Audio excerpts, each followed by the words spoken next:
this to be a breed-to-race operation. The goals are to, because we're such a young operation at the moment, we're out shopping at the sales to try and find race fillies first, fillies that we think can race at that classic level and retire back into this, our breeding operation, and produce race horses for us in the future. So that's our number one goal, and we want to produce Group 1 winners. That's our ultimate goal.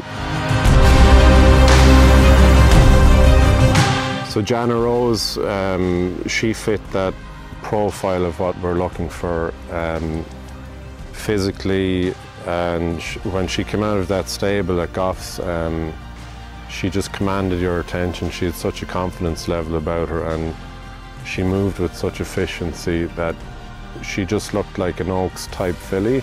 And for us, that was a big level for us to go to, but she fit that profile for us. It worked out, so she'll come back into this breeding operation eventually and hopefully produce the same calibre of horse that she's been for us in time.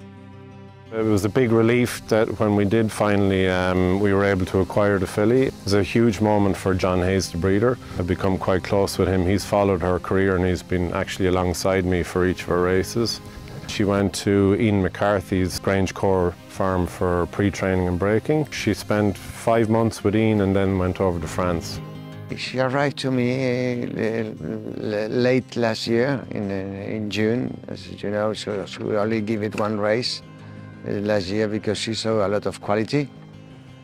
And then, like career, except the pretty Anne who ran, she ran very bad. She was a bit dirty. The scope was very dirty after the race, but otherwise she's an easy filly to train.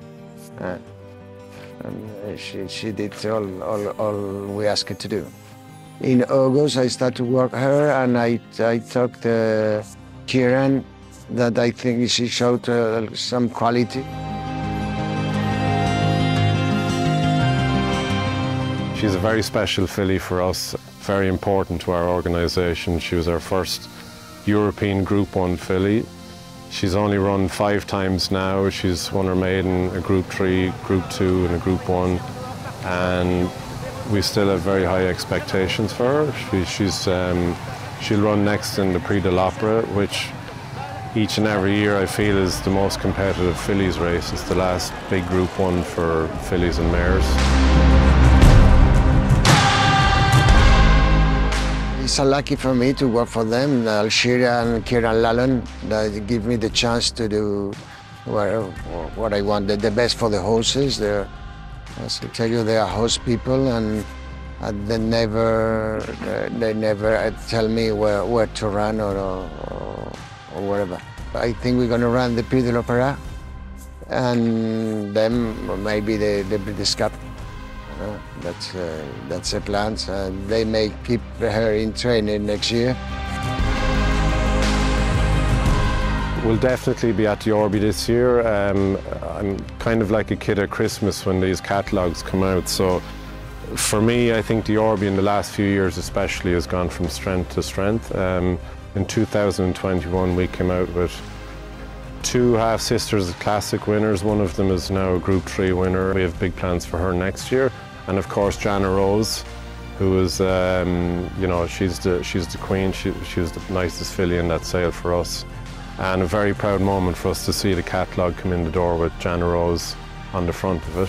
I looked through the book this year, and it looks like one of those Orbys from back in the late 90s, early 2000s, when the Pat O'Kelly's and Sadler's Wells and Dane Hills were all, but there's incredible pedigrees.